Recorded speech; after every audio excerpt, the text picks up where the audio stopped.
आम लोगों को इस देश की लोकतांत्रिक प्रक्रिया पे संदेह पैदा हो रहा है। हम जानते हैं आप लोग बोल नहीं रहे हैं, लेकिन आपके मन में है ये बात कि भाई वोट तो दिए थे पंजाब में, ये कमल कैसे खिल गया है छत्तीसगढ़ में। जब छत्तीसगढ़ से हमारी यात्रा गुजर रही थी, लोग यही आकर के कहता था, भैया एक बात बताइए, ये ईवीएम ठीक है ना? बोलिए, पूछता लगने पूछता था। और मेरा एक ही जवाब होता था कि अरे आप वोट दिए हैं तो जिसको दिए हैं वो जीता है। जब फिर से लोकसभा चुनाव आया है, अभी चुनाव शुरू भी नहीं हुआ है, पहला चरण का मतदान 19 तारीख को होगा, लेकिन 2 महीने से टीवी में कह रहे हैं अब की बार 400 पार कैसे।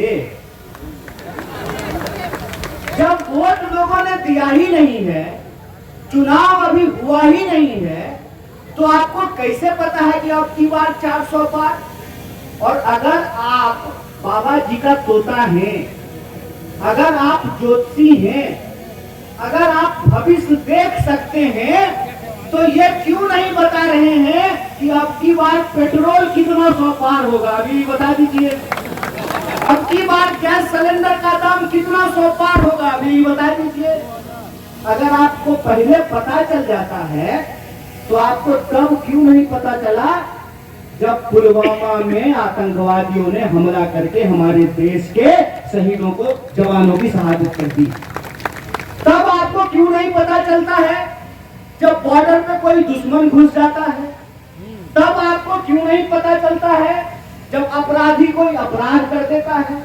तब आपको क्यों नहीं पता चलता है जब किसी माता बहन के साथ बलात्कार हो जाता है? तब आपको क्यों नहीं पता चलता है जब प्रश्न पत्र लीक होने वाला होता है? तब आपको क्यों नहीं पता चलता है जब किसान आत्महत्या करने वाला होता है? खेला गुरुजी, खेला समझ रहे हैं? इनको 400 सीट आ ही रहा है, क्यों पैसा बर्बाद कर रहे हैं देश का?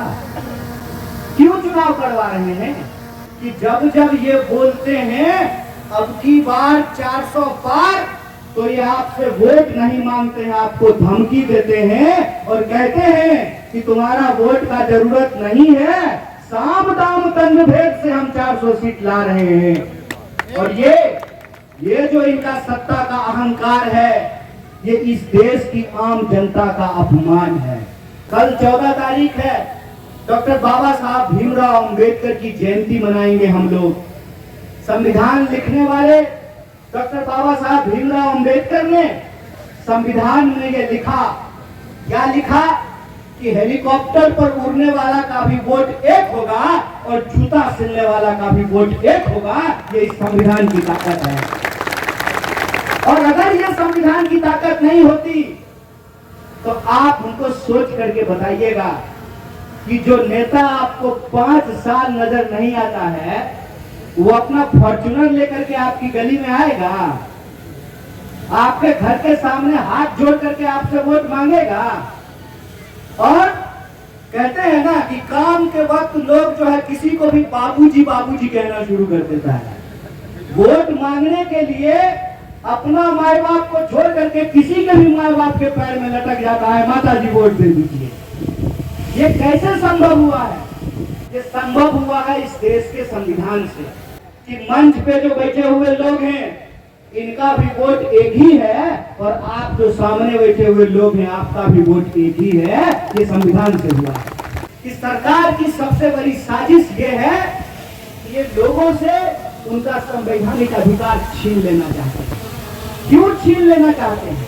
इसलिए छीन लेना चाहते हैं कि इस देश में किसान अपने फसल का दाम नहीं मांगे, इस देश का नौजवान अपने लिए नौकरी नहीं मांगे, इस देश की महिलाएं अपने लिए न्याय और सुरक्षा नहीं मांगे, इस देश के अंदर जो कर्मचारी हैं वो अपने लिए पेंशन नहीं मांगे।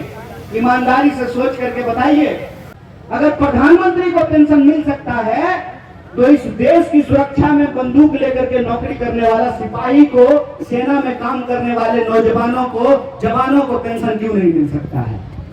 अरे कोई आसमान थोड़ी मांग रहे हैं, कोई धरती थोड़ी मांग रहे हैं। राष्ट्रकवि दिनकर ने लिखा था कि दो न्याय अगर तो आधा दो, उसमें भी यदि बाधा हो तो दे दो केवल 5 ग्राम, रखो अपनी धरती तमाम। हम तो नहीं मांग रहे हैं ना मोदी जी। जैसे आप अदानी को एयरपोर्ट दे देते हैं, बंदरगाह दे देते हैं, सड़क दे देते हैं, ट्रेन दे देते हैं, खदान दे देते हैं, हम तो नहीं मांग रहे हैं ना। हम क्या मांग रहे हैं? हम मांग रहे हैं कि हमारी जितनी योग्यता है, अगर हम इंजीनियरिंग की पढ़ाई किए हैं तो इंजीनियर का नौकरी दीजिए, अगर टीचर का ट्रेनिंग लिए हैं तो मास्टर का नौकरी दीजिए, अगर किसान हैं तो हमको हमारे फसल का दाम दीजिए, अगर मजदूर हैं तो हमको मिनिमम मजदूरी दीजिए। नेता अपने बच्चा के बारे में सोच सकता है। अगर अमित शाह जी का बेटा, अगर इस देश के गृह मंत्री का बेटा बीसीसीआई का सेक्रेटरी बन सकता है तो इस देश के आम लोग अपने लिए नौकरी क्यों नहीं मांग सकते हैं? हमारा सीधा सा सवाल है। इस देश के 140 करोड़ लोगों के लिए न्याय मांग रहे हैं तो ये हमारी बात को गुमराह कर रहे हैं। गुमराह करके क्या कहते हैं कि कांग्रेस को कहीं लड़ाई में ही नहीं दिखती है। बताइए, कांग्रेस लड़ाई में नहीं दिख रही है, तब तो हमारे लुटे पिटे घिसे पिटे नेताओं को अपनी पार्टी में शामिल करा रहे हैं। कांग्रेस अगर लड़ाई में दिख गई तो जैसे कांग्रेस ने इस देश से अंग्रेजों के लिए कहा था अंग्रेजों भारत छोड़ो और अंग्रेजों को इस देश से भगा करके दम लिया था, उसी तरह से भाजपा को भी गद्दी से उतार करके दम लेंगे। ये हमारा संकल्प है कि जिस प्रधानमंत्री जी ने अपने मुंह से बोला था, मुंह से ही आवाज निकली थी कि हर साल 2 करोड़ नौकरी देंगे, सबके खाते में 15 लाख पहुंचाएंगे, 2022 तक सबके लिए पक्का मकान बनाएंगे, बुलेट ट्रेन चलाएंगे, महंगाई कम करेंगे, महिलाओं को सुरक्षा देंगे, किसानों की आमदनी दुगनी देंगे। ये सब बातें याद है कि नहीं है? याद है ना? और यहाँ भी फॉर्म भरवाया था घर घर घूम करके, और योजना का नाम क्या था? महतारी बंधन। याद है ना? पैसा मिल रहा है। ये जो झूठ है, इस झूठ का हमको पर्दाफाश करना पड़ेगा। भाजपा गारंटी कहां से देगी? यहाँ हमारी बहनें बैठी हुई हैं, आप बताइए, शादीशुदा लोग भी हैं। जब शादी होती है तो 7 फेरा ले करके गारंटी दिया जाता है कि नहीं दिया जाता है? दिया जाता है ना? क्या बता जी? जब ब्याह होता है तो मंत्र पढ़ करके ओम मंगलम भगवान विष्णु मंगलम गरुधर पुंडरीकाक्षम मंगलाय कनोहरि, ये मंत्र पढ़ करके अग्नि को साक्षी मान करके हिंदू रीति रिवाज से 7 फेरा ले करके 7 जन्म तक साथ निभाने का वादा करते हैं नहीं करते हैं? मोदी जी पूरा किए वो गारंटी? बोलिए। तो जो यशोदा जी का गारंटी पूरा नहीं किया वो आपका गारंटी पूरा करेगा। इस झूठ का पर्दाफाश करने के लिए, सत्ता के लिए नहीं, अपने हक और अधिकार के लिए आपके बीच आए हैं। क्योंकि हम आपका नमक खाए। इस देश की जनता के टैक्स के पैसे से हमने पढ़ाई की है, और एक तरफ जब सत्ता का अहंकार बोल रहा हो तो उस सत्ता के अहंकार में आंख डाल करके उंगली उठा करके सवाल पूछेंगे कि बताओ कि इस देश में 10 साल तुम्हारी सरकार रही है, कहां है 20 करोड़ नौकरी? इस सवाल का जवाब तुमको देना पड़ेगा। इस सवाल का जवाब देना पड़ेगा कि हर घंटे इस देश में 2 जवानों को आत्महत्या क्यों करनी पड़ती है। इस सवाल का जवाब तुमको देना पड़ेगा कि हर घंटे 2 किसानों को आत्महत्या क्यों करनी पड़ती है। इस सवाल का जवाब देना पड़ेगा कि कैसे एक एक करके इस देश की सरकारी संस्थानों को बेचा जा रहा है। इस सवाल का जवाब आपको देना पड़ेगा। और हम आपके बीच जब आए हैं तो सिर्फ किसी के खिलाफ बोलने के लिए नहीं आए हैं। हम अपने हक और अधिकार के लिए और इस देश का जो एजेंडा है इस देश का जो मुद्दा है उसके बारे में भी आपसे बात करना चाहते हैं कि अगर आपका समर्थन मिलता है, अगर आपका सहयोग मिलता है, न सिर्फ इनके 400 के जुमले की हवा निकालेंगे बल्कि अपने हक और अधिकार को पूरा करवाएंगे।